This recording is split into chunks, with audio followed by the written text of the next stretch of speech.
Welcome back to Dungeon Dyslexia. I'm Adrian, and today I'm joined with another special guest. I've got Bryan from Rune and Relics, who is the wonderful author of Formoria, which I've done a recent review of. And we have got Crypts of Valorous to come up as well, that getting through. So, welcome, Bryan. Thank you. Thank you. Glad to be here. No, good to have you. So before I get into sort of my questions and stuff, do you just want to sort of introduce yourself, how you sort of got to where you are in the industry? Well, I'm new to the industry. My name's Bryan O'Doherty. I've been a DM since I was in middle school, back in the late 80s, so that ages me quite a bit. And yeah, I've been just playing RPGs with a slight break when I had kids and career and stuff like that, doing all that stuff. I didn't play for a while, but for the most part, playing since the late 80s and DMing most of that time. I'm a forever DM. So, and playing in Formoria, or the world of Astera, which was my homebrew world, since like the late 90s. So I've been developing it since then, and mostly playing a second edition AD&D Okay. For the most part. We did play third edition, I think, once, and we tried fifth edition once, and we just kind of, that was like one campaign, and we were like, nope. Yeah. And then Shadowdark came out, and I was introduced to Shadowdark. When I was introduced to Shadowdark first, I was a little bit like, what is this? Is it like kind of like a 5e clone, or maybe a little bit like a gritty 5e clone or something? But I looked at it, and the more I read it, I was like, holy crap, this is like perfect for my setting. It's, it's just got everything it's like the whole philosophy behind it was just, it was like hand in glove. So that's kind of how that happened. And then as far as like getting into publishing, it was actually Will over at Menagerie Press that convinced me. He was playing in one of my games, and he'd seen my games, and he'd seen a lot of my homebrew material that I just had in binders and stuff. And he was just like, dude, you have to publish this. And so that kind of started that. And then we worked together on Celtic Shadows. And then from there, I just kind of went out on my own. Yeah. So it was Celtic Shadows before then, I'm guessing. Yeah. Before you, yeah. That was my first project that went public. So yeah. Okay, cool. So we'll come on to that towards the end, because the main book that I'm here for, and I think everyone's here for, is obviously Formoria, which I think I've been calling it wrong, probably, but then I seem to get away with it. Yeah. It's either my charm or the fact the title of my channel makes people realize I can't read too well. So yeah, but and it is a lot of people ask me, it is actually a intentional misspelling of Fomorian, which is from Fomorian, which is a yeah. Irish, sort of mythological creature. So Yeah, but that's they're where giants. That was the inspiration. Yes. Yeah, if anyone's wondering. So this is a bit like the Gygax story then, because obviously Gary started his home campaign, didn't he? Which is where D&D came out of. So this world. So how long? I know you said you sort of started it in the 90s, which really started the book. So we'll get into the book. I'll start sharing images and details as the book as we go through. So you've just been keeping notes on the games throughout all the time. Yeah.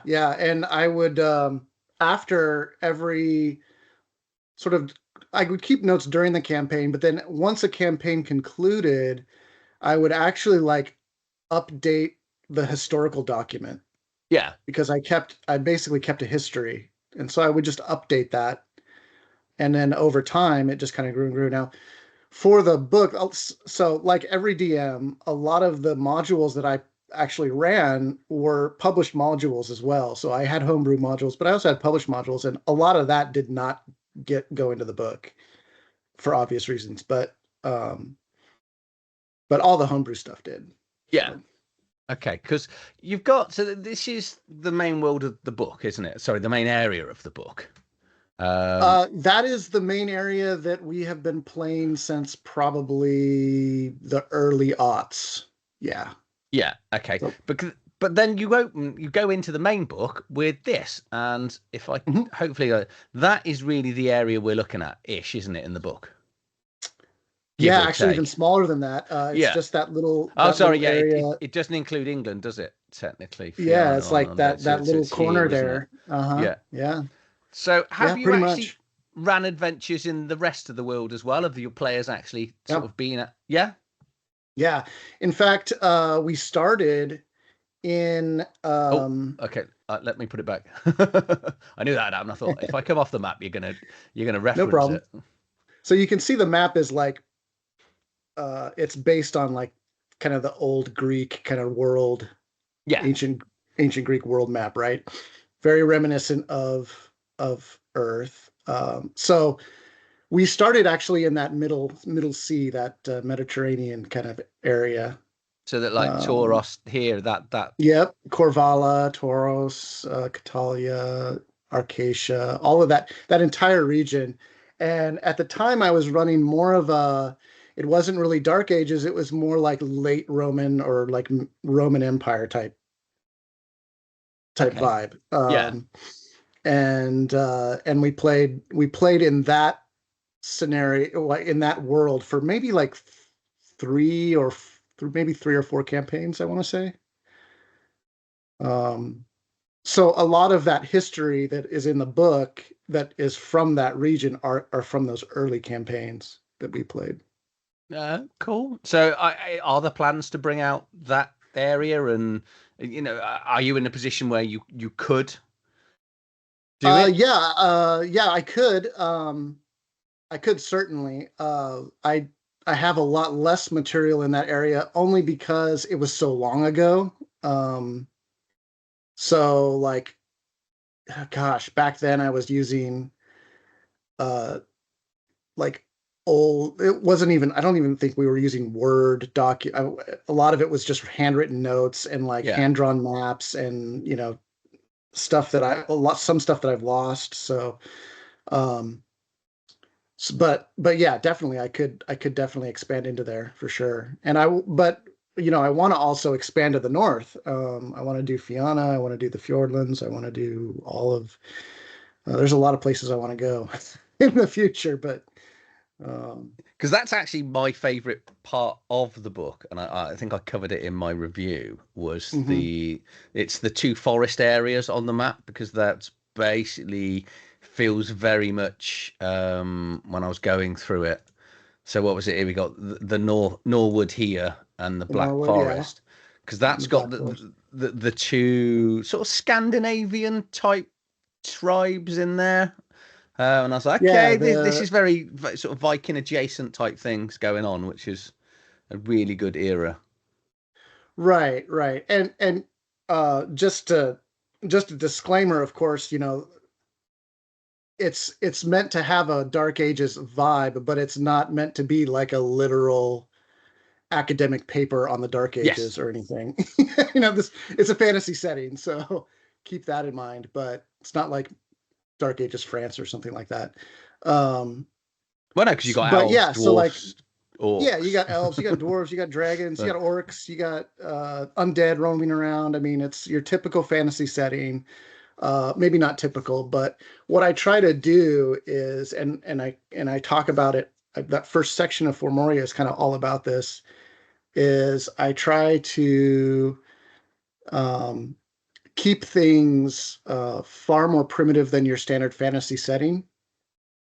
Um, Standard fantasy setting to me always feels very like almost now in modern days, almost steampunk. It's like, you've got everything from the late Middle Ages to early Enlightenment, you know, yeah, kind of Age of Steam type of thing, and it's all mixed together, right? So it's kind and magic going on, and you know, teleport across the world easily and all this kind of stuff. And I just, all of that was like, that's not the type of fantasy I'm interested in. So, you know, um, so I try to bring that out in sort of the beginning of the book, where I describe kind of what I'm going for. Yeah, and it's just really 2 pages. I thought was what Mm-hmm. is good. So it's got lean into the core of the ethos, make magic rare, make it gritty.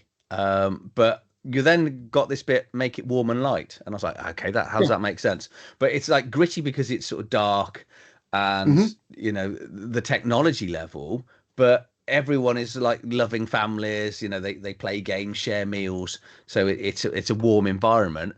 But Yeah. outside of the villages, don't go out there. You're gonna die. Don't Right. let people have the full rest out in the wild and stuff. And what I really like, it's quite, like you say, it's very unique because there's so many games we play nowadays where you can just take a rest kind of wherever, and Mm-hmm. nothing feels frightening anymore. Mm-hmm. I think I could, because you did cover this you sort of answered this like with the AD&D bit, because I was Mm-hmm. like, as I was doing my review, I was like, this is obviously based on a darker system, a time before you couldn't rest anywhere. Because I can remember once I started playing fifth edition, it was like, okay, so we've got all our hit points back, and nothing's happened. What do you mean nothing's? Oh well, nothing really goes on when you long rest. And then you're into this and go, okay, well, so that's it. The humans and dwarfs and the men, that they don't really get on. Vibes of, not saying racism, but good old fashioned people. They care about their own, which is, it's not a Right. form of racism. It's just familiarity. And then, well, if that's not bad enough, throw in all these deadly modes as well within Shadowdark, just to, and then you got the death. If you're going to die, you can either die, or you can go out in this, hailstorm of absolute wonder. It's Sure. it's such a good starting part to a book, and I was like, I'm hooked. I'm already hooked. Yeah, I mean, yeah, and one of the points, so going back to the, make it, I think it said make it warm, or make it warm and light. Yeah, Um, yeah, I mean, the thing is that I want the wild parts of the world. And Formoria is very wild. It's very uncivilized for the most part, and there's just these little hamlets and sort of, you know, almost walled hill fort communities and things like that scattered about, um, and and the rest of the world is teeming with ball spawn and orcs and just terrible things. But I always want the players, when they go back to their home base, wherever it is, like a village or a hill fort, to feel like it's a place of rest, and it's a place of sort of, it's not so depressing. Like, people aren't yeah, just like, you know, wishing they could just die and go to heaven, and, rather than live in this hellscape. I wasn't going for like a Warhammer 40K type vibe. I really wanted more, more of a Tolkien-esque kind of yeah. aspect to it, where there are these pinpoints of light in the darkness, and that's what you're trying to protect and grow. Yeah, and I think that is where I think, especially the carousing rules in Shadowdark, really Mhm. translate well to where you've moved the game, and why it does so well. Because, like you say, you have all that gritty, dark misery, and then you go, right, we're going to level up now. Right, let's go off to a pub. Let's have a bit of a jolly, spend some money, have a little bit of fun, Yeah. and then you can go back out. You go up a level, and then you go back out again. It's Hmm. so bizarre that it's in there, but it works. I've never really thought about it in that Tolkien-esque thing, because you're right. Because when you look at Tolkien, the whole world is horrible and dark. But Hmm. when they're back in the towns or the villages, wherever they are, Back in everything's, Rivendell, or back yeah, in the everything's Shire, safe. or It's a whatever. Yeah. party, and they're protected. Obviously, there's the little bit of Brie where it goes a little bit wrong, but other, Sure. And you can have towns. I do have town in Crypt of Valerius, for example. Forksdale is like, Hmm. all of a sudden everyone's like scared, and they're clutching their children, and something's wrong, obviously. Yeah, And that's where the heroes come in and, try to figure it out, and what's going on, and how do we solve this problem? So yeah. Go on. Sorry. Go ahead. I was going to say because I sort of leaned a little bit. I was like, this feels a little bit Arthurian as well, because there's quite a lot of knights and chivalry. It feels to the world as well. So, and I was like, okay, that feels a little bit sort of Arthurian in mythos. Yeah, and that leans into the fantasy part of it. The knightly orders do feel very Arthurian, and that's intentional. Yeah, because it had that sort of Pendragon kind of feel to it, which is, it's one of those games. Pendragon's one of those games that just doesn't seem to get the love. No one seems to know about it, despite being on, what is it, 6th edition now? But there's that, and you've got the one area with the 9 knights that live. Temple Bridge. Yeah, which that's my favourite area in there. And then I was going, so there's all these knights, and then you get into the history and you go, well, there's not actually 9, there's only 7. yeah. And you just, every time there's something, died, every time there's something in there, you go, oh, this is really interesting, and then you'll go, well, there's only 7, and then you go, why is the 7? Now I want to know where the other 2 went. And from the player's point of view, can we become one of those? I want to be a knight. That means there's 2 positions going. Right. Because I want to live there. The maps are so well done, and everything seems really on theme for the culture that it's based on, because everything is adjacent Europe, isn't it? In about 4th century AD. Not literal adjacent. Yes. Yeah. Because it's like, you had the Romans, and the Catalans, I think. Cantalians, yeah. And I was like, these just read like the Romans. It feels like the Roman Empire.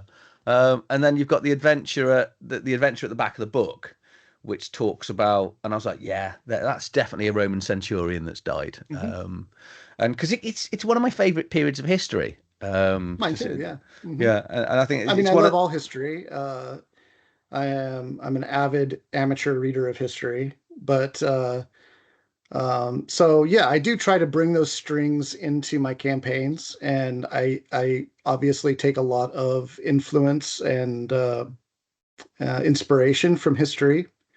That'll definitely show in my adventures and stuff. Yeah. Yeah, I'm going to be really pushing you to do a Middle Eastern one. Because that'd be fun. Yeah, it's a really underlooked and utilized area of history, because there's quite a lot of people that use medieval Europe and things, but there's an awful lot of stuff went on over there. What time period of Middle East? Because there's quite a lot that went on. There is quite a lot. Because it's one of those because around about the 400s, you don't really learn a lot about it in this country, so you got to do a lot of delving. But then once you get to the 12th century, where you've got obviously the Crusades and stuff, there's quite a lot about that, because obviously we got our famous king Richard the Lionheart, that was on our throne for 14 years, and 7 years he wasn't even in our country, and they don't even reckon he could even speak English nowadays, because what even is English? It is that bizarre thing. And it's why, out of the Vampire the Masquerade, I love the Dark Ages books, because it's got so much lore and history out there. So I'm going to be really pushing you to do your same time period. Just you've got to go and do the Viking stuff, not Vikings, because Vikings didn't exist, because they were 300 years before the Vikings. Although I do feel like it's a little overdone right now. A lot of people are doing that, and it's Shadowdark needs a good Viking. There isn't a good Viking world for Shadowdark, and that I can think there's Cursed Scrolls. Is it Cursed Scrolls 2?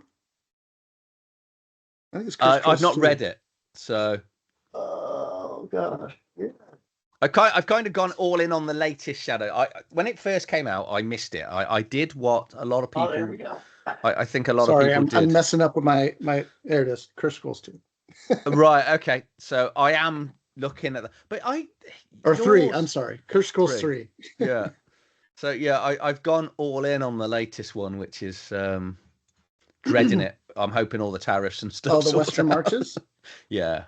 That'll be cool. That'll be really cool.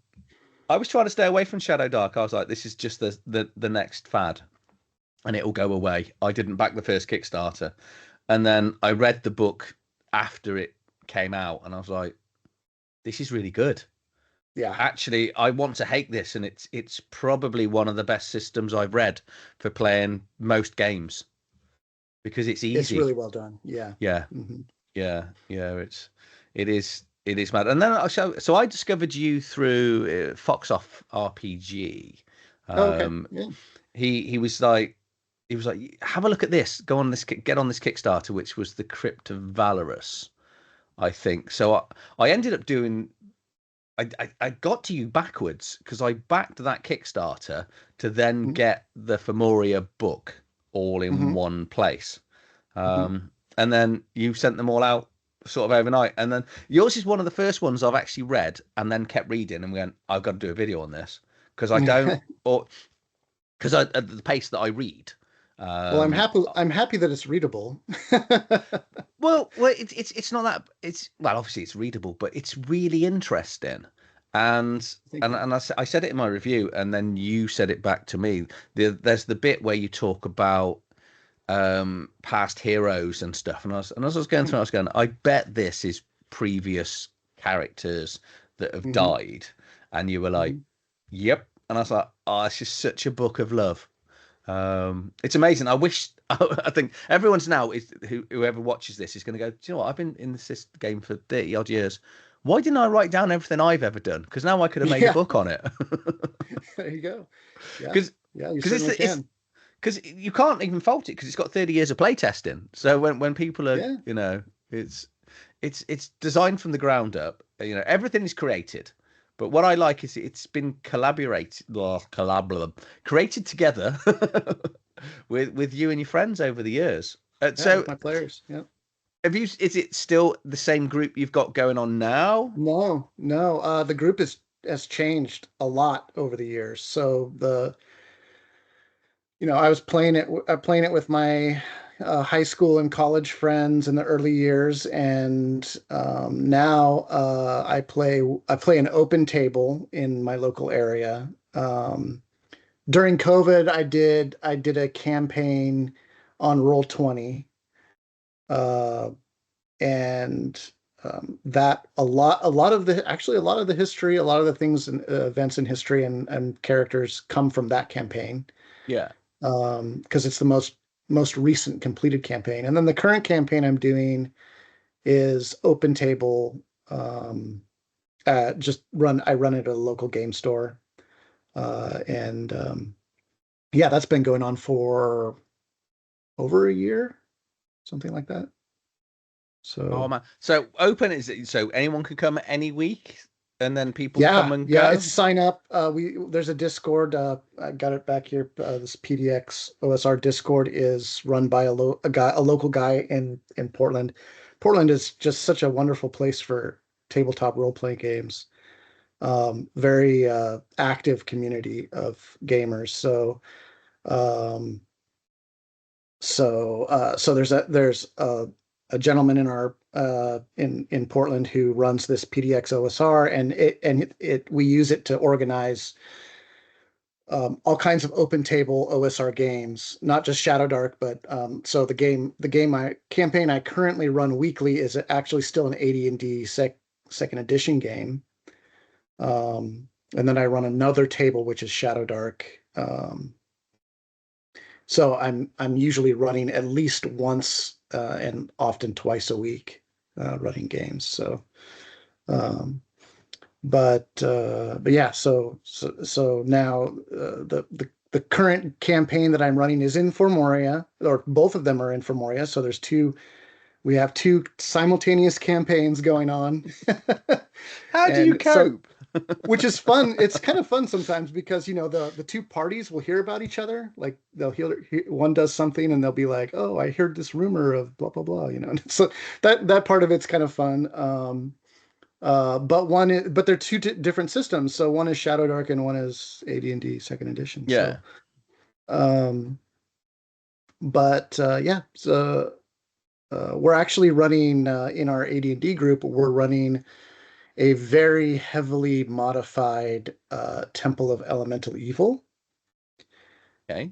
Um, if you know, that's a very famous module Yes. from the 70s and 80s. And so we're running that, and I have completely repurposed it as the Temple of Shadows. It is changed all the gods, changed a lot of the, the main big bad guys and stuff like that to fit the campaign world. Of course, the geography and everything. So, but it's essentially Temple of Elemental Evil, and we're playing that. So, I mean, that just goes back to what I said. I can't rely on only the stuff I write to run my games because it takes so long to write, you know. You have to you have to keep your table going. So, and that's why I love Shadowdark. The Shadowdark space right now is awesome because there's so many really great third party publishers that are just making awesome adventures. And so I've been having fun with that as well, just like you, getting a lot of these adventures and seeing what's out there. So yeah, it's absolutely mental. Temple of Elemental Evil. I think I had the computer game of that. I'm sure there was a PC game years there ago. was. I actually never played that, but yeah. Yeah, I don't think I've ever played the actual game, but obviously I played the computer game. Okay, so I've got to ask this question. This isn't on the list, but so you're currently running a campaign using AD&D and Shadowdark. Which is the best system? Oh, I'm gonna put you on the spot here. That's tough. Gosh, they each have their sort of good points and bad points, I guess. Oh man, that's a tough question. I love running them both. I really do. Which one do you prefer then? If you can't go for best, do you some nights go? I'd say I prefer Shadowdark. I probably prefer Shadowdark mechanically. Yeah. AD&D, there's a lot of sort of, I mean, you've got THAC0 and like obscure different ways of rolling dice, and it's not very unified. So there's a lot of like crunch and complexity to it, which I love, but can also slow down the game. So from that aspect, I think I like Shadowdark mechanically. There are some things about Shadowdark that I'm kind of like, I don't know. I mean, I really like Vancian magic, the type of magic that AD&D ran on. Yeah, I probably prefer that more than sort of magic on demand or roll dice for spells type of thing. Only because I've always liked low magic settings, and Vancian magic just makes, I mean, it just naturally does that for you. Obviously at higher levels, magic users are always going to be kick-ass, but in Shadowdark, it's even more so because, I mean, God, my buddy Will from Menagerie Press was telling me a story about how he had a guy who had advantage on casting Fireball and Lightning Bolt. Youch. That he rolled through his talent table. And so you can just imagine this magic user with like non-stop lightning bolts and fireballs. And I was just like, oh man. Yeah. I'm sorry, dude. Yeah, no, I think there are some things that kind of, I don't know if they're kinks that need to be worked out or whatever, but every system is going to have that, so it's not, certainly no dig on Shadowdark. I love Shadowdark, but yeah. Yeah, it's actually the thing I dislike the most about it is the spell system. Because I always associate it with Vampire the Masquerade is one of my all-time favorite games. I'm more werewolf than vampire, but 5th edition Vampire now is a bit like Shadowdark in the fact that so in the previous editions you'd have spell slots or blood points, and as you did something you'd spend it. So it was a resource that you had to think about and use carefully. 5th edition, you roll every time. So if you're lucky, you never actually expend anything. So you can just keep doing powers as often as you want. And Shadowdark is like that. And that's the one bit I don't like about Shadowdark, because it can go one of two ways in an evening. Because if you roll a 1 on your very first spell roll, you're done. Yeah, that is you sitting out for the rest of the evening and not doing anything, especially at first level. Especially if you're a cleric, where you've got to go and you've got to go you and lose that repent healing for spell, it. and Yeah. And we had that on one of the first sessions. I ever ran.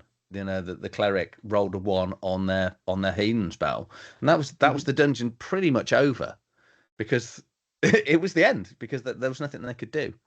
It's nice in one way, but in other ways, I'm like, I like to manage resources, and I think it just comes down to really personal preference on that, doesn't it? So yeah, and I've toyed with the idea of sort of homebrewing that into my Shadow. I read a lot of back on my shelf here. I've got a lot of stuff. I've got Knave, which has a lot of interesting bits to it, the Ben Milton book, and I've got obviously I've got Old School Essentials and all of my AD&D stuff. So I think there's a lot that you could do if the Shadowdark magic system wasn't quite to your taste. You could you could kind of horseshoe some stuff in there, but yeah, and that's the great thing about RPGs is you're the master at your table, so whatever you and your table agree to do is kind of how you play the game. I mean, homebrew has kind of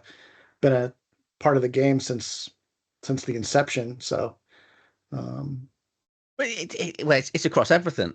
We were talking the other day, and somehow it came up about Monopoly, where people were talking about role-playing games, and they were like, well, because if you play Monopoly properly, Monopoly should be done in about 30 minutes.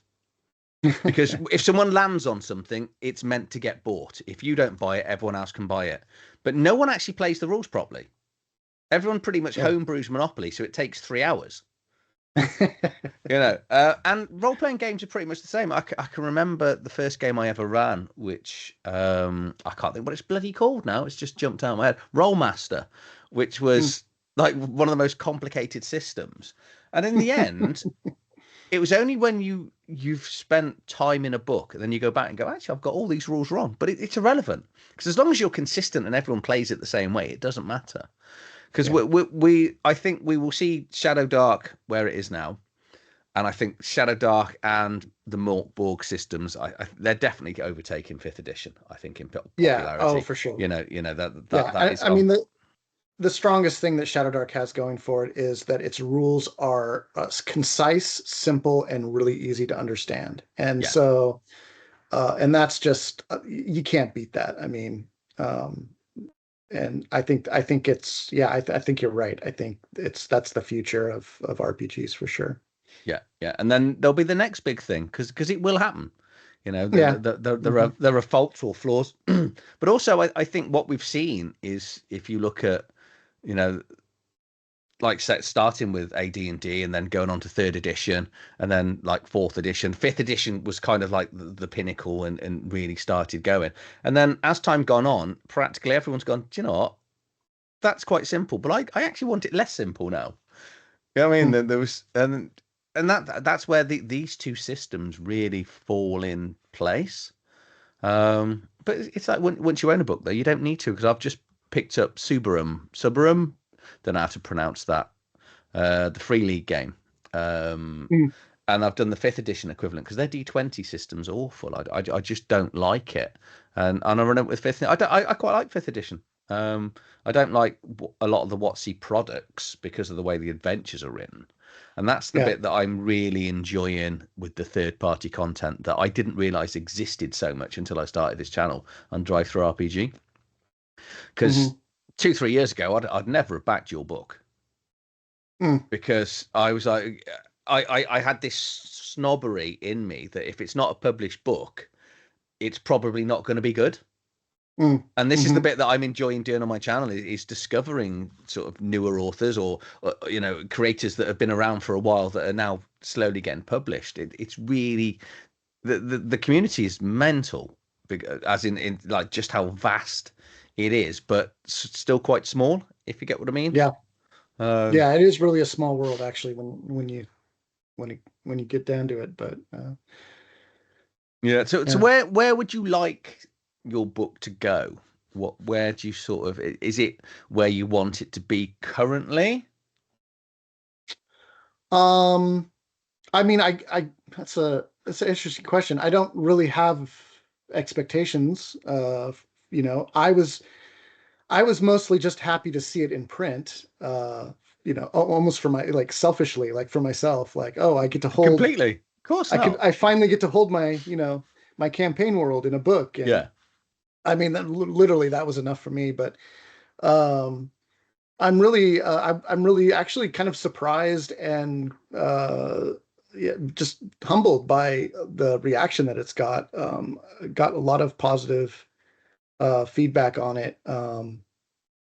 So that has been a surprise. That actually, I but I'm happy. I'm happy about it, and I want to make more. It's made me. It's kind of uh, incentivized me to make more, to put more out there, and so I will. Yeah, so I'll just keep doing it, and as long as it's fun. I mean, you know, Yeah. obviously I got my day job, so That's the issue, isn't it? This is at the end of the day a hobby. Yeah. You know?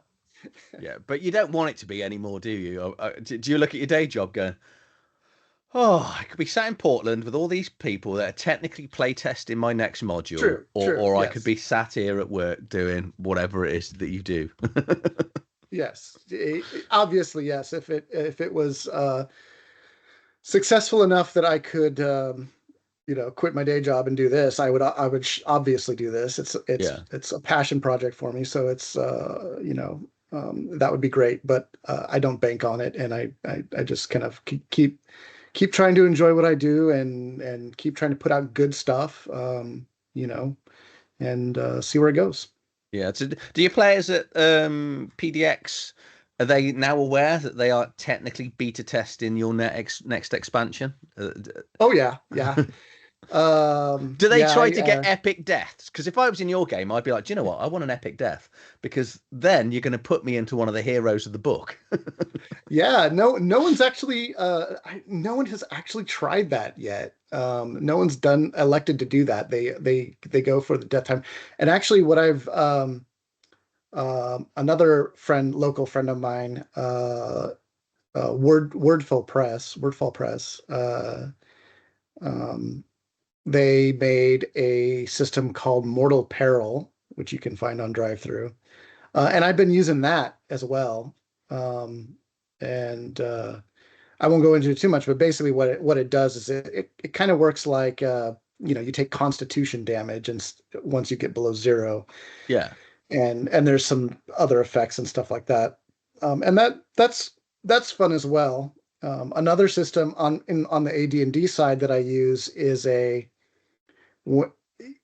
it was common to go, like, you could go to -10 or something. I think a lot of people used to homebrew that. But what I do rather than that is you can only go to 0, but if you get knocked down to 0 or below, I have a death save kind of table Yeah. with all these effects. And it's a D20 table. You roll a D20, you add your constitution hit point bonus, and you subtract the amount of excess damage. So, you know, say if you're 4 hit points, you take 8 damage, you're down to -4, you have a -4 to your roll. And then you look at the table, and the the descriptions of the table are pretty funny. Um, you know, you can get mangled, or, you know, certain things can happen. And then my players really like it because they have now their characters have all these battle scars, you know. Yeah. They kind of get to choose, like, you know, what happens to them and stuff like that. And it still makes it deadly. I mean, obviously you can roll badly and then your character just dies, um but if you survive, you get a cool scar and a story to tell. So that's Scars fun are what too. makes characters. Again, it's one of those. We don't want to be sort of bashing on fifth edition, but it's that whole. I can remember again, the first time it's like, so there's no negative hit points. You're at 0 now, and then you pop back up with 1 hit point, and there's nothing wrong. You know, my favorite system is Warhammer. I absolutely love Warhammer Fantasy because of, Yeah. you know, all those the critical Yeah. tables The and the tables. Yeah. yeah, just losing All the gnarly appendages and effects. things like that. Yeah. Yeah. So one Yeah. of I my love favorite that. characters had lost an eye very early on, and I was Yeah. like, oh, I've lost an eye. And I was like, actually, no, this is cool.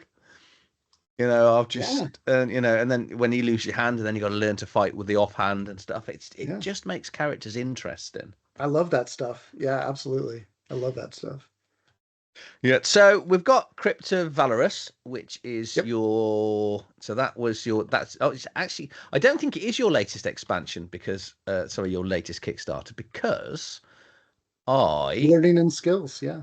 Yeah, when I was just loading up this on Drive-Thru RPG, I was like, "What is this?" I don't know what learning and skills is. So obviously we got the Crypto Valorous, that was the Kickstarter where I discovered you, or well, actually I'd been told to come and back you.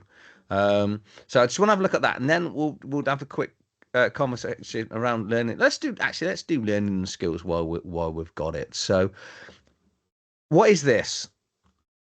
So this came about because my players, when I played Shadowdark, my players would never do anything but carouse. It was just carouse, carouse, carouse. They would never and that's not the only downtime activity you can do in Shadowdark. I wanted to.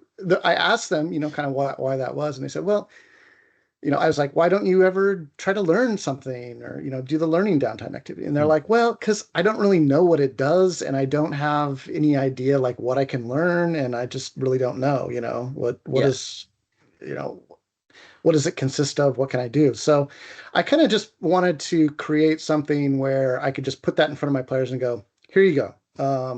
Here are some things you can do with your character if you want. To use the learning downtime activity. So that was kind of the impetus that drove me to make it, and so I did. Yeah, and I actually, I started writing it just for my table. I was just like literally to answer that question for my table, and the more I was writing it, the longer it got, and the more detailed it got. I was like, I'll just make this into something. You know what I mean? Yeah. So I did, yeah, and I'm quite happy with it actually. I think it's a good addition. If you want that sort of thing in your campaign, it adds a little bit of. It can add a little bit of crunch, but I really did try to make it fit into the ethos of Shadowdark, which I tried not to break any of the cardinal rules, and I can go through that if you want. But yeah, No, I think anything that adds. There's I've got the review coming out at some stage, which is the lifelines, I think, for Shadowdark. I think that's due in the next few days, or in the past, depending on when you're watching this. And so it's a similar thing. This is just it's a random generated character background book. And like you say, I think you're right. People only ever carouse where no one ever does anything else. Let's spend the money. Let's get some experience. Let's see if I get a follower or something along those lines. Right. Right, because it's that you can kind of know that okay, this is the benefit I'm going to get for the money I spend. Whereas with learning, in the Shadowdark core rule book, there's no real detail of what it is. It's just you can learn something. You can learn a skill. And it's like, okay, well, what does that mean? And that's kind of the gap I was trying to fill there with my players, and turned into a book. So yeah. No, cool. Was that kickstarted or just did you? Yeah, it was. It was Kickstarted. It was right after Crypto Valorous. I put it out. A relatively short Kickstarter, and I did it at the same time that Western Marches was going. Good timing. Yeah, well, that was somewhat maybe intentional. I mean, I wanted to kind of see, would it give me a boost or would it not? And I don't think it really made a difference, to be honest. It just, it did what it did. Yeah. So. Yeah. But, no.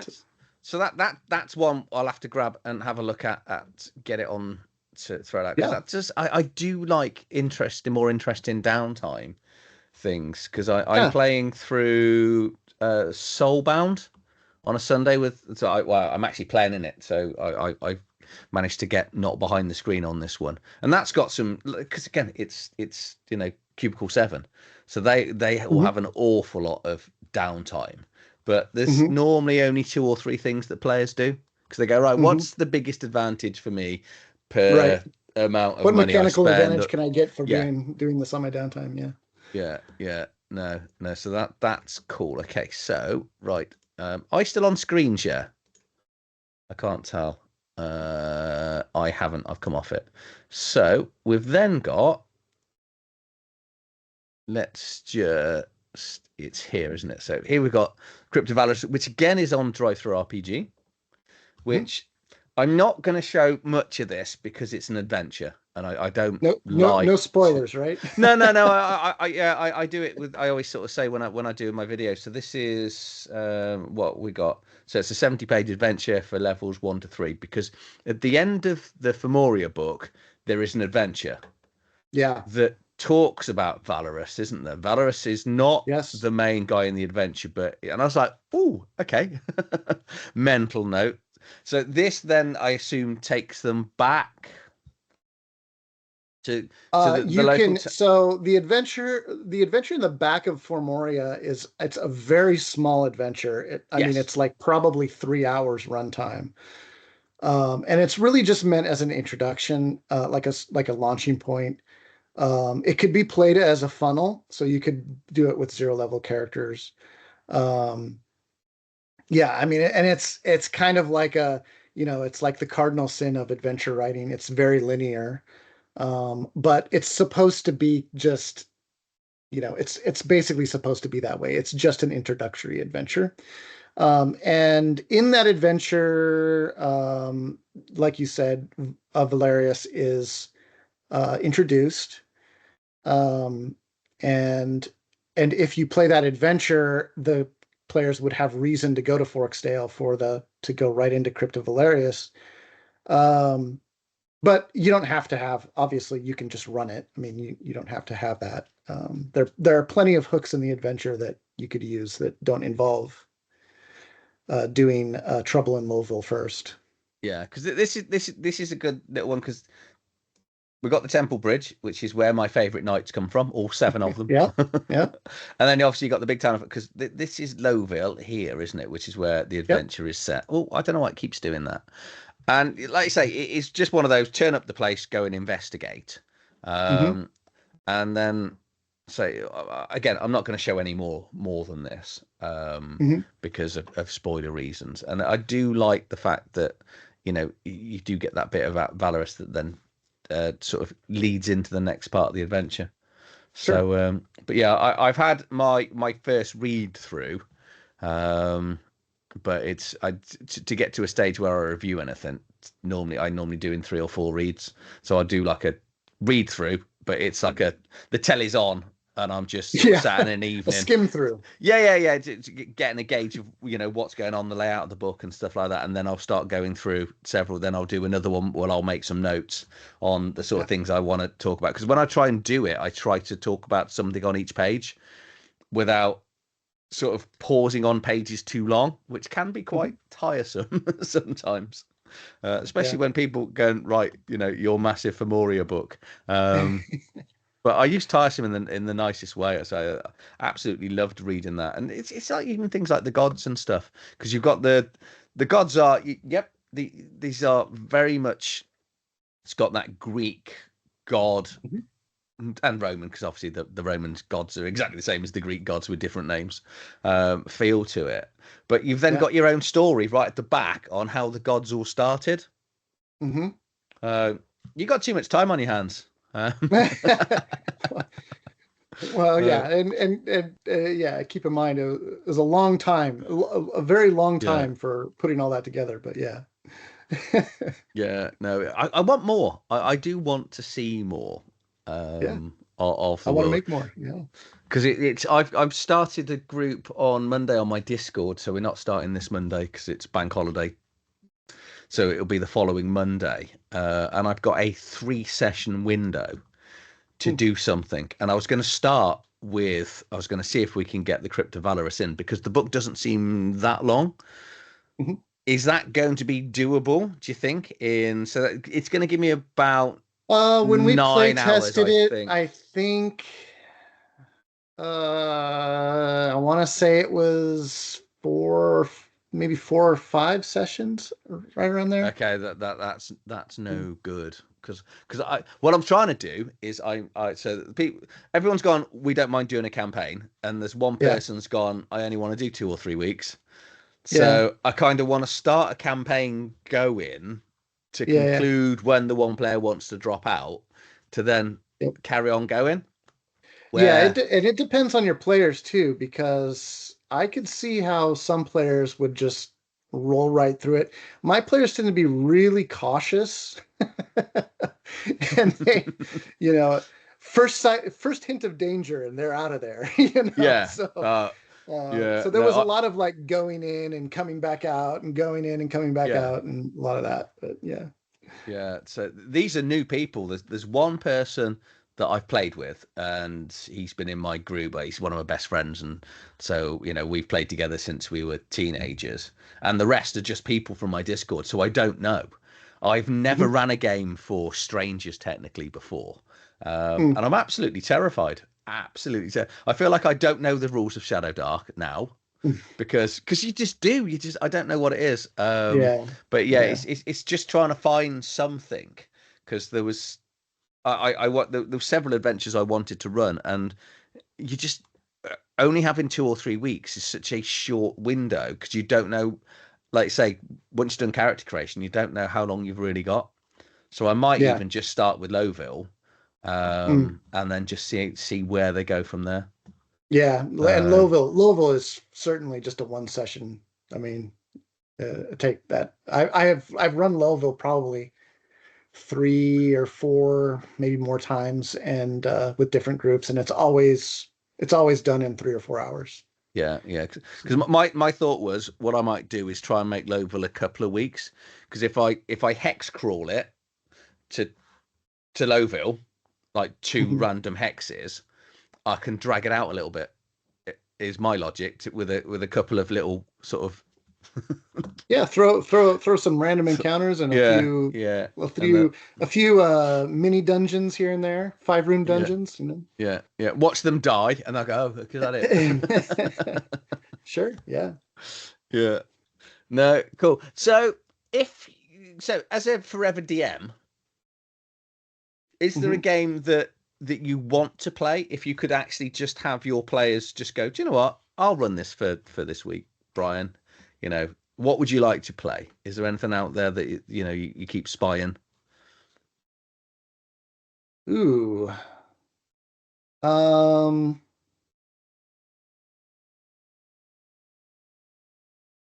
that, whenever, as it happens, I do play in other people's games, and it's almost always either other Shadowdark games or like AD&D First Edition, OSE. So it's kind of all, I haven't played anything else in a long time.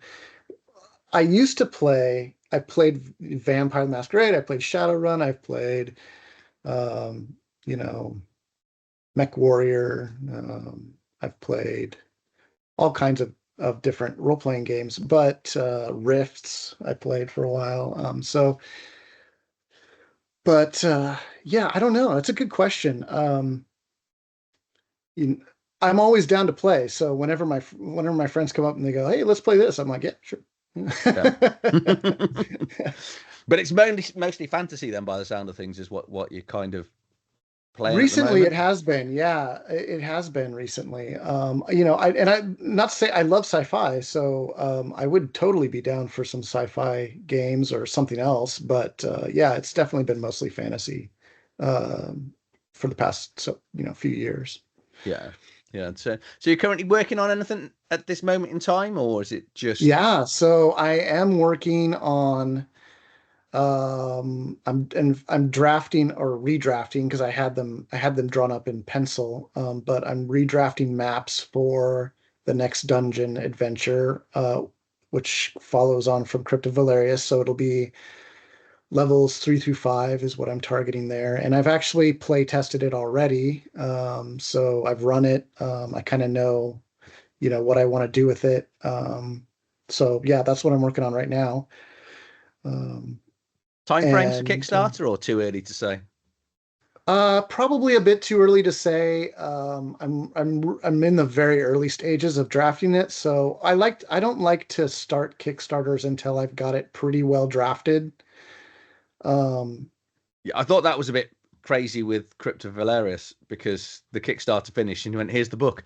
I'm used to, once Kickstarter starts, we'll get it out. 3 years later, a book arrives, and I'll go, "Oh, yeah, I forgot I yeah, even backed that's this." dangerous. I find that's very dangerous because Yeah, I don't want to be in a position where I've done this Kickstarter, I've made all these promises, I've collected money from people, and I have no deliverable, you know. yeah, So generally I try to at least draft it, have it like drafted. It may not be, all laid out and perfect and all that kind of stuff, but I have it drafted. I have everything kind of ready to go. And with Crypto Valerius, actually, I had even had it laid out before the Kickstarter.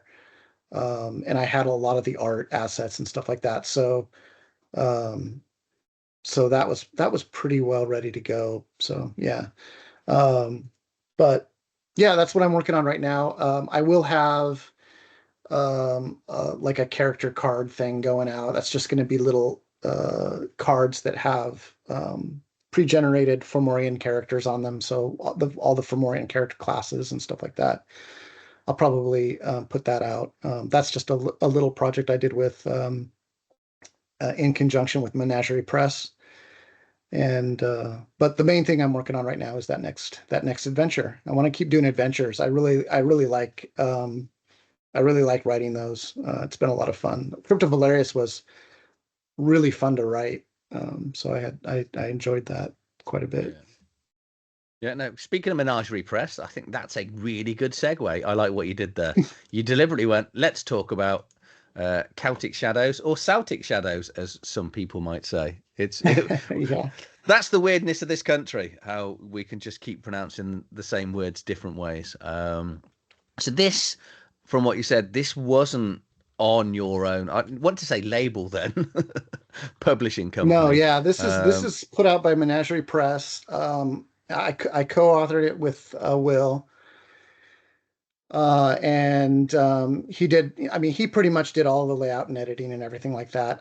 I just provided maps and a lot of the sort of cultural and historical notes and things like that.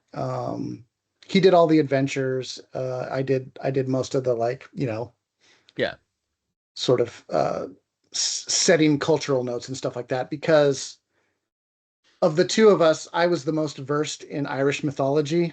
I've read a lot of Irish mythology. I've read the Táin and uh, all the sort of um,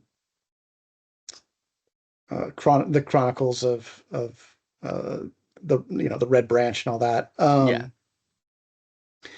And so yeah, so he tasked me with that part of it, and then yeah, we just kind of went in on it together. It was a Is great it all? project.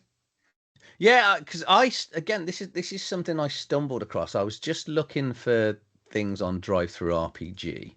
I just want to get back to the main map. Where is it? So all we are now is in your little map. We're here, aren't we? This is it. This little bit here. That is Oh no, it's no. So not. that I that might be I a had common in my head it was misconception. that. It's not. You're right. No, no, it's not. So Celtic Shadows is not in Astera. It's a completely separate thing. I Uh, missed that in my head when I yeah, was reading it. I was like, no, this is this is in the same yeah, world. yeah, yeah. It's not, is it? Okay. It's literally set in Ireland. So that is a map of Yeah. Ireland that you see there. No, I knew it was a map of Ireland, but I looked at this going, this is the map of Ireland as well. What I hadn't done is look at the words, and the words are different because Yeah, yeah. this is Daran, isn't it? I think or Dannon. Dannon. Okay, Yeah, and this isn't. So, yeah, yeah, oh, yeah. okay. So I say in my head it was that's why I bought it. Oh, that's funny.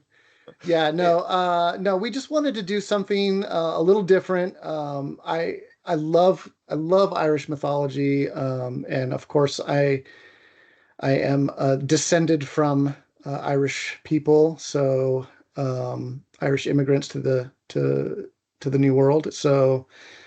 Um, so yeah, it's of great interest to me. I know I'm not a scholar. I'm not like trained. I'm not a university professor, so I'm sure I got stuff wrong. But I did really try very hard to be true to the history and culture and everything.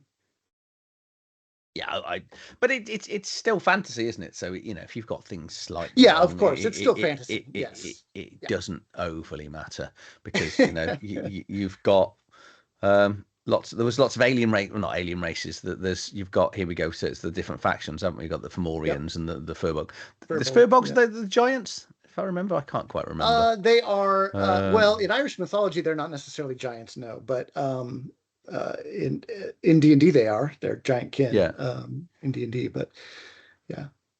yeah. So yeah, this is. I said this should be. I think it's about 3 books away on my proper review coming, which doesn't mean it's going to be out in 3 books on my channel Hmm. because I'm about nine Yeah. books ahead of myself currently. Yeah. I've managed to take a And week off work to get ahead. the great thing about that book really is that it's mostly just a collection of small adventures, and you could use those, you could plug those in anywhere. I mean, they're literally just little adventures, and there's quite a few of them. Yeah. I can't remember exactly how many. There might be, 12 or 14 of them or something like that. But um, so, you could use the book as just sort of, a collection of adventures, little side quests or whatever that you could throw into your campaign, or you could actually use it as a campaign setting. The choice is yours. Or you could do what I was going to do and stick it as a new place setting for Formoria. Sure, yeah, Because you could definitely throw those adventures into Formoria. That'd be easy. I mean, actually, so the a lot of those maps. So I drew that one, for example. I've got to be A lot careful. I of made those some maps. spoilers here. I'm just going to come off that. Yeah, I mean, a lot of those maps I drew for adventures that I ran in Formoria, and we just repurposed them for Yeah, Celtic Shadows. But yeah. But but yeah, I that. mean, Go on. Sorry. yeah. Yeah, no, like I was saying, if you just need some small drop-in adventures, and I always need that as a DM. Like I know that that's one of the things I always look for in adventures is it is it something I can plop into my campaign world? Yeah. Um, and so I'm always looking for that kind of material. And Menagerie Press is great for that. That he does. He's very, very good at just making adventures, and he doesn't really go into like the specifics of the surrounding campaign world very often. So they're perfect for just grabbing and throwing you know, into any campaign world and just playing them. Um, so yeah, he does good stuff. Yeah, because Bill was in your I think you messaged me about it a while back, and you said because Bill was actually in your homebrew campaign, wasn't he? He was in Will, played for yeah, Will. Sorry, yeah, he plays in at my table frequently, and I play at his. We live like 10 minutes away from each other, so um, oh, so you're all yeah. Portland boys then? Yeah, yeah, yeah. Yeah, Portland, like I said, the TTRPG scene in Portland is pretty amazing. yeah. Because I'm setting up an interview with Will. Actually, we're sort of having discussions at this moment in time, Oh, just trying good. to sort of align diaries up. Because I bought because obviously I got the Celtic Shadows, which was Mhm, your 2 books, and then I picked up another one of his at the same time. mhm. Because I say I'm just there's so much good stuff out there that I'm struggling to say I've just got to pick a campaign and go for it. Yeah. Um, and I think so. Fox Off RPG, he was saying, that's once he gets through. What's he running at the moment? Gods of the Forbidden North. And then once he's done that, he's going to move on to you. And we're like, what, in about 3 years' time? Because that's a big Yeah. book. Yeah. Yeah. It is pretty big. But so you've got additional books coming. So Planned. Yeah. yeah. So what was your first? So going back to before you started all Sure. of this, What was your first gaming experience? Can you remember the first game you ever played? Well, the first game I ever played was AD&D. Right. Okay. Yeah. And gosh, I mean, I remember playing at friends' houses and playing with my cousins and stuff like that. And it was all it's funny, it's all like theater of the mind, you know. We were all kids. We couldn't afford miniatures or anything expensive, you know, so we just had sometimes we didn't even have the core rule book. We just had like maybe I think my first D&D thing that I had was a box set that had the Village of Hamlet in it and like some very basic rules. Hmm. And I wish I had that still, but it's gone. It's long gone. But Good luck finding one as well. It's yeah, I yeah. know, right? But that's all I had, and yeah, we played D&D with that. And then later on, we got the books, and but still, it was always just like, you know, taking aluminum cans back to the grocery store to save up enough money to go buy a book kind of thing, you know. Yeah. That's kind of how we did it. And then I remember once I think yeah, I was still pretty like maybe in high school. I could just drive. It was like I must have been like 16 or 17. And me and a buddy went to play with an adult group, because I thought I want to see how like really experienced DMs run a game. Yeah.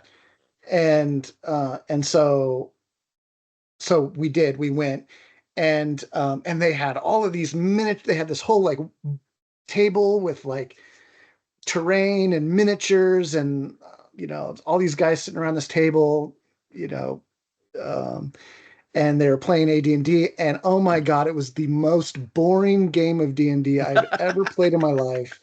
I've never played Uh, one like that. a So single combat round probably took 45 minutes yeah. to an hour. I mean, it was excruciating. Um, and so from that point on, I was like, you know, I think the way we're doing it is okay. Yeah.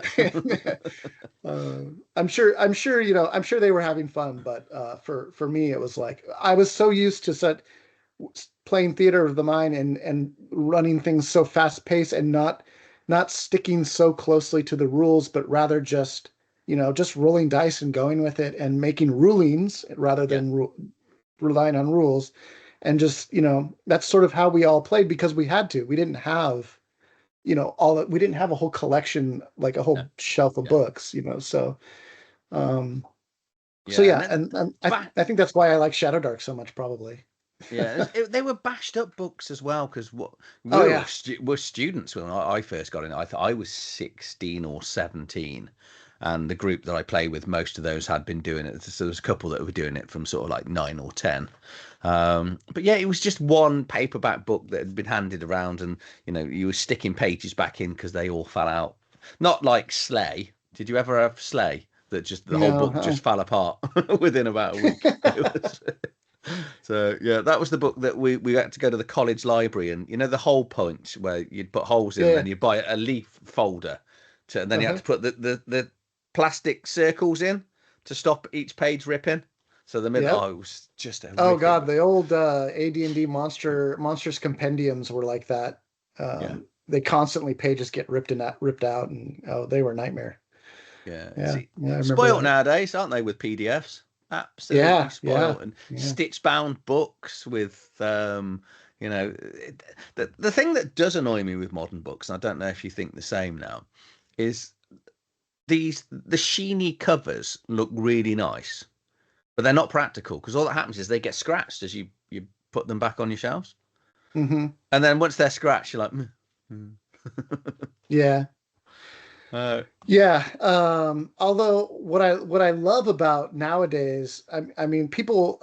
I love a good offset print, lovely, beautiful book, you know. But I also really like that we can just print on demand, yeah, because that stuff is really good for use at the table. Like, I don't want to bring my you know my premium copy of Shadowdark to the game table. You can't. No, no. You know, um, but so a print on demand copy of Formoria, man, I don't bring that any day. You know, they're just it's meant to be used at the table. So Yeah, I like that. yeah. I had it here. I've got the collector's edition of Soulbound, Yeah. which is if you've ever looked at the Cubicle 7, the quality of the books, and like, that cost me £20. I bought Uh-huh. it from someone selling it on eBay. It basically said, "Oh, this is a store's gone bust, and we're just selling copies. We've got, I think it was about 30 copies of the books. Oh, I'll have one. I don't know whether I want it." And it turned up, and it was the collector's edition, and they're Oh about man. £90 in this country. I went straight to eBay to try and buy every single copy that was left, and they'd all gone. But then when we started running it, I've had to go and buy a normal copy of the book that cost me more than my limited edition, like collector's edition, just to take to my friend's house to play. Yeah. Yeah. Yeah, Yeah. they're just too nice now, aren't they? They're not really readable Some of anymore. them are, you know, and Uh, I like that. I like that too. I like having that that nice copy, but I want something I can take to the table and just like throw yeah, around and, you know, yeah. leaf through and all that. So yeah, The stuff that you don't care about, really. Well, you right. care about the contents, but you don't care about the front because so. Because I can remember a time when we used to go to clubs and you'd write your initials in the corner of the books. Mhm. Wouldn't do that nowadays, would you? You know, the thought of actually writing in a book, but print on demand stuff. I say they're so spoilt now with I think Drive Through RPG. It's such a great. I Yeah, don't like the fact they've got such a monopoly yeah, because that's true. it's what they've recently done with the prices. Yeah, and they're pretty slow in comparison to other print on demand printers. Hmm, I mean, if you compare them to Lulu or Barnes and Noble or you know wherever, they'll put out I'll get a proof from Barnes and Noble in like a week, but with drive through it'll take a month, you know. yeah, So they that is one thing I wish they would improve on. But so yeah yeah, that's the other thing with with these books is I can put out a PDF right away, and then people are always like, where's the print on demand? Where's the print on demand? And it just takes time because you gotta you gotta first you gotta get the digital file to the exact archival format that they need for their printers, which that's a whole process. And then you've got to wait. You order it and you wait for a month for the proof to get to you. And you hope to God that the proof is good.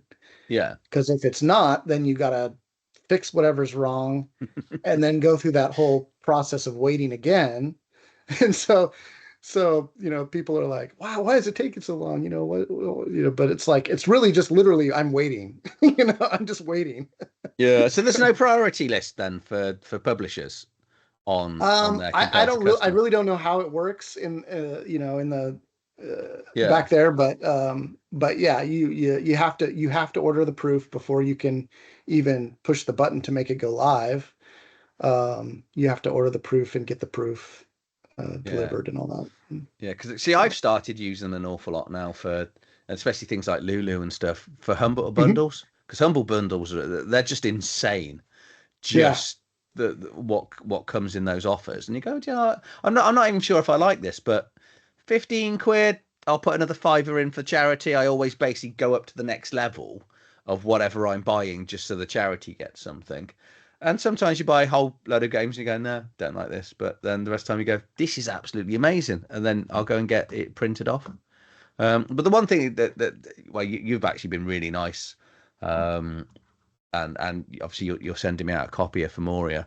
But this is the thing the mistake I'm kind of making with Drive Through RPG is I'm buying. I've stopped doing it now, but I used to end up buying PDFs and then go, this is a really good book. Now I've got to go and buy. Then and Yeah. it'd be nice if it actually had a discount system to go. You've already bought the PDF. You can buy a physical copy of the book, and it will be discounted. But Hmm. That's just Yeah, it's a third party place, so you can't. Yeah, I don't even know if they have a way to do that. Now they do. You can bundle the book. You can give a discount on the PDF when you buy the hard copy. Yeah. And of course I do that, but I don't know if you can do it the other way around, or if you can like. No, you Yeah, can't. I'm sure how You that can't. works. Yeah. Yeah. So I just you got to get more out. Got to get more out. I know. I do. I do. Yeah, I got to get a lot more up. I'm working on it. I really am. Yeah.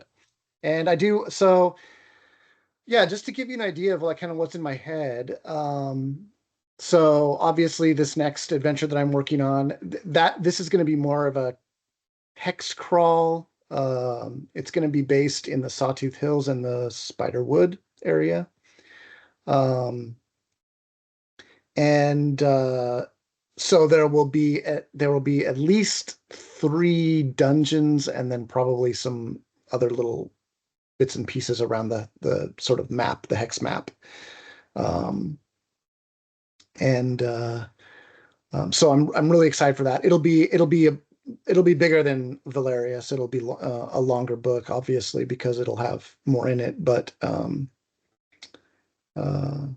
Here we yeah, are. so Here. Yeah, kind of in that area. Yeah. Okay. Just right next to Temple Bridge. So yeah. So you're just like you say. You're carrying on with the main part of the adventure. Yep. And then after that, I don't know. I'm thinking I want to do something in Vodmore. Oh, go on the map. Which is you could have said before I closed the map down. No, it's okay. I'm terrible. Yeah, like Where are we with I'm that one thinking then? I kind of want to do something in Vodmore. I'm not sure if I'll jump immediately to that, but eventually I want to do something big in Vodmore. And it's a really interesting place to me. It's really high up in the mountains. It's really hard to get to. Um, I think it could be a lot of fun. It's a place that is very deadly, very like the ruler of Vodmore is a lich, just to give you an idea. So Oh, that's the main lich in the book because yeah, Zodakar, when I was going through, I was like, you talk about lords, and I think it's in the lords and ladies section, and you sort of go through, and everything's got maybe 2 or 3 paragraphs, and then you get to this lich that's got maybe 2 full pages to itself. He's one of the big villains that have come up tangentially in several campaigns over the course of several campaigns, but my players have all never tried to go after him, so I've never actually got to play him. He's always just kind of been there and doing things in the world. Like he invaded Drakkar, and so there was that whole thing with the war between Vodmore and Drakkar. That was a big but all of that was happening sort of around the players, and the players, they could have gone and checked it out. I mean, I do run, my campaigns are very sandbox, so the players can just do whatever they want, but they never did. So I never really, I never detailed it in any great detail, other than my sort of ideas for the characters themselves. So yeah, I would love to flesh that out and really make a campaign about exploring Vodmore and all the Zadakar's lair and all that, and I think that'd be pretty cool. Yeah. What you have to do is start doing more sessions. That's it. You just have to give it more evenings, do more sessions to get more. Yeah. Get everyone at work doing it, because then you can do it at your lunchtime. I know, right? Yeah. If there were only more time in the day, I know. It is the problem with full-time jobs. They really ruin everything, don't they? That ability to pay your mortgage. It's such exactly. Yeah. No, brilliant. Right, I've really enjoyed this, but it's going a bit long, huh? What are we at, an hour and a half? Yeah, it's gone a fair bit longer than I thought it would go. So, but not that I ever plan or script this. But I think, well, I'm out of questions, so Okay. I could. Well, I've got other things that we could go on, but I'm just a bit conscious that we are going a little bit long. But I think we'll get you back soon if that's Awesome. okay. Yeah. Because anytime. these are. I was talking to someone the other day, and my weekly videos I quite enjoy because that's just me having a rant about something. But over the time I've done this, these interviews are the thing I really enjoy the most. Actually, getting in creative people doing something that it's just really, and for me, yours is really inspirational because it is a book that theoretically anyone, and I don't mean anyone and I don't mean it like that, but you've created something off something that you've had fun doing over the years, and then you've managed to get it published, and you've got 30 years worth of absolute amazing stuff in there, and it needs to carry on. I really look forward to actually playing in your world, but not only that, actually what you're doing with your two different groups. Yeah. And if they are watching this, please do a really epic death so we can see you in later books. That's what we want. Yeah. And I just want to say, if anyone's running campaigns in Formoria, I would love to hear about your campaigns. I have a Discord, obviously. So I think I've I've linked it in various places, Facebook and on my Kickstarters and stuff. But yeah, I'd love to hear about I'd love to hear about other people's adventures in Formoria and see what they're doing. That'd be really cool. Yeah, what I'll do is I'll put a link for your Discord in the channel description, the video description as well. So Cool. that'll be there. I'll put a link to the Drive-Through RPG store as well. But no, thank you, Bryan. It's been absolutely amazing meeting you. I always do this. Is it meeting? I don't know. It feels like meeting anyway. So you're on Facebook as well, but obviously you keep that's more personal, isn't it? Do you do Twitter and X and all those lots, or do you not? I don't really do Twitter. Discord primarily, I would say. Yeah. Discord's the best way to get in touch with me. It definitely seems to be the biggest thing for this community now. I didn't realize just how massive Discord was. Yeah, and I'm on the Arcane Library Discord as well, so that's easy. If you're already playing Shadowdark and you're on the Arcane Library Discord, I'm there. So yeah. Yeah, Andy's on mine. So and I'm on yours. Yeah, I'm on your Discord. But yeah, I think I especially if you are playing and when I get my campaign going, I'm just gonna start sending you notes and go, this is what we did. So, and if you want to publish my stuff in your books, more than welcome to use anything that I create. No, thank you for your time, Bryan. It's been absolutely great having you on, and I'll see you again soon. All right. Cheers, Bryan. Thank you. Cheers. Oh, and for everyone else, if you're still there, please, if you've enjoyed this, please do like, share, subscribe to the channel, and I'll see you on the next video. Thank you for watching.